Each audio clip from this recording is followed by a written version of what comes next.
"Show me your papers," says the Sydney Dental Hospital, before asking me why I am unvaccinated. G'day, it's Charles Mackenzie from Infected Blood Australia, and this is the campaign for victims of Australia's deadliest medical scandal, contaminated blood. And today, after 2 years of trying to get these teeth seen, I've got 2 broken teeth. I went in for the stage 1 of root canal treatment, which I achieved. They've only just done stage 1. And I shared a video of how I was leaving the facility today. You can see over here they have this. And I videoed my exit. Okay. Staff member here, the dentist and the nurses. And I was talking about how when I went through their QR code system to get into this Sydney Dental Hospital, I was basically accosted, and my privacy was breached. And so I was making this video when I exited. And asked me why it was I'd marked down that I wasn't jabbed. I think someone's complaining. What was that? Sorry. I didn't video you. It's okay. I didn't video you. I beg your pardon. I can't hear you. Gosh, you're so mean, aren't you? Come on outside, come on. And do you know what? You actually spoke to me about my vaccine status today. Yes, it was. It was Janet. No, it wasn't. It was Janet. So immediately after that, what they did, and you got to remember, I've just had root canal therapy, okay? People drilling in my teeth. I've just come out of this, and security surround me. Okay, and the lady says I was accused of filming the dental procedure, filming within the hospital. I did not do that. I actually did not. At no stage did I do that. I was videoing my exit, where I was speaking about the fact that the dentists and nurses are very good there, but the security staff at the front are terrible. New South Wales Health has these security goons at its health facilities. They go in there and they're security guards, and they ask you, where's your QR code, and put your mask up properly. I've had that happen to me a few times. And then this lady today just went too far. She said, "Why are you unvaccinated?" Because my thing had a strange colour, and somehow that led to that. And I told her, "Get out of my way. I've got an appointment. I'm fed up with this. She's not a doctor. She's not my dentist. Why have I got this? It's like I'm going to a nightclub or something, and I'm wearing the wrong shoes, or I'm not trendy enough, or I don't know people in the know. I'm fed up with this. I've got 2 broken teeth." Well, anyway, after that fiasco upon leaving, I think the Sydney Dental Hospital just struck a reprisal, because guess what? I was booked in to have the second stage of this root canal done after waiting 2 years. Well, guess what? It's just been cancelled. This is what happened. Okay, a couple of hours after, the security surrounded me, and I said, "If you're not going to arrest me, I'm leaving of my own accord." Okay, and basically I came home, and I came home to this message. Hi, Charlotte, Vivian here from the Sydney Dental Hospital.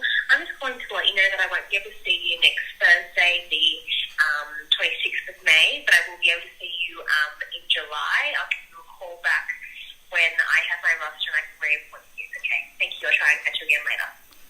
Now, this same dentist was due to see me for the second stage, right? And she just said, "Well, actually now, no, it's going to happen in some spurious date in July when she gets her roster." Well, do you know what this same dentist said to me when I arrived there?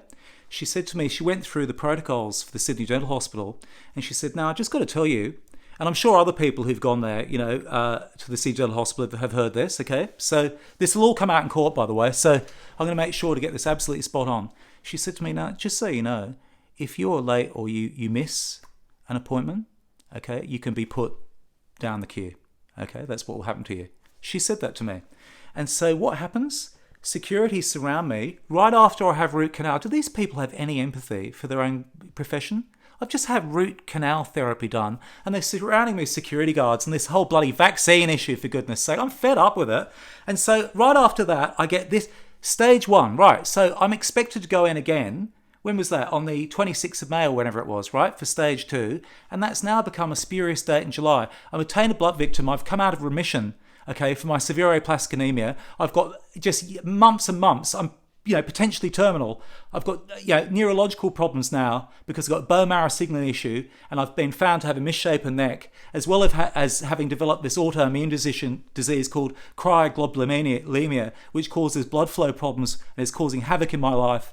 It's making it harder for me to go to the toilet, harder for me to walk, all these personal things I don't want to share. but I've got to because now I can't even get any bloody health treatment and get treated like this, right? So what do you think? Do you think this is acceptable?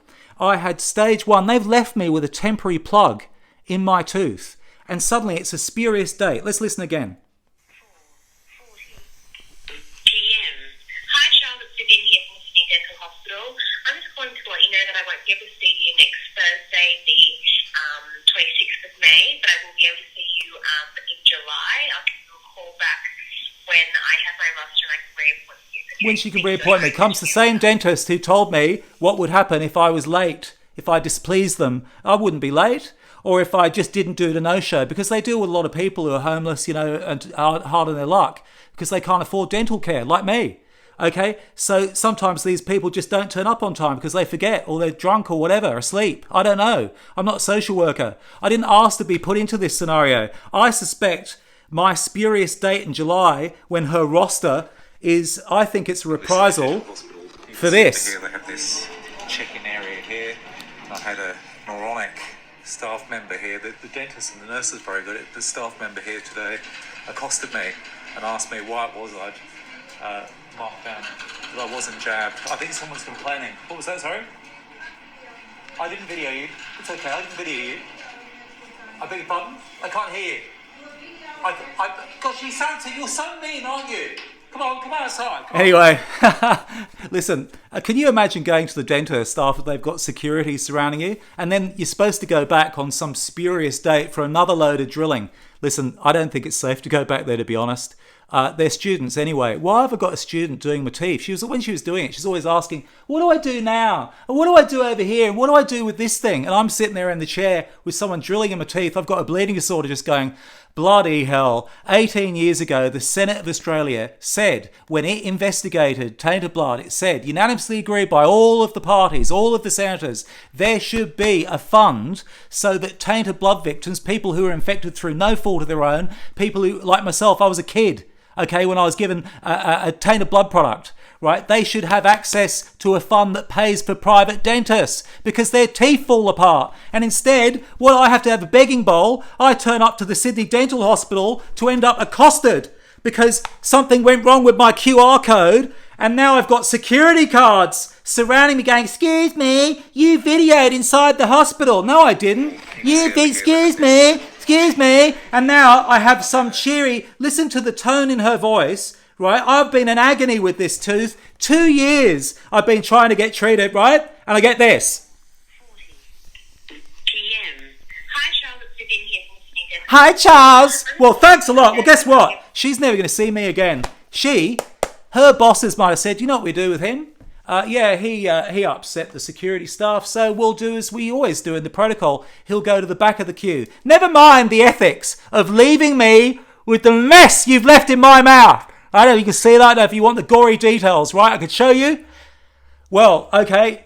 I don't often lose my cool, but I'll say this to you now. I'm not going back to that Sydney Dental Hospital. And I'll say this, I mean, it's like a builder leaving the job, the bastards. Give me some spurious date in July. And I'm not the only one they've done this to. New South Wales Health and the Australian health system has done this to millions of us. The abuse that we get, all we're trying to do is get treatment. And we're put through this fiasco of these QR codes. And then if the QR code isn't to the pleasing of the non-medically trained security staff at the front, I then get my privacy breached. I've had enough. Please, could you go to our bio and click on the link supporting a royal commission into Australia's deadliest medical scandal? And if you're watching on some other platform that I'm going to post this to, if you've been watching on Facebook or something like that, if you still watch that terrible thing, could you click on the link? Facebook have us, a bit like Sydney Dental Hospital, they have us banned because of sharing facts about Australia's deadliest medical scandal. I'm banned from getting my teeth done, it seems. But hopefully one day I won't be banned, or Australia won't be banned from getting justice. Thank you.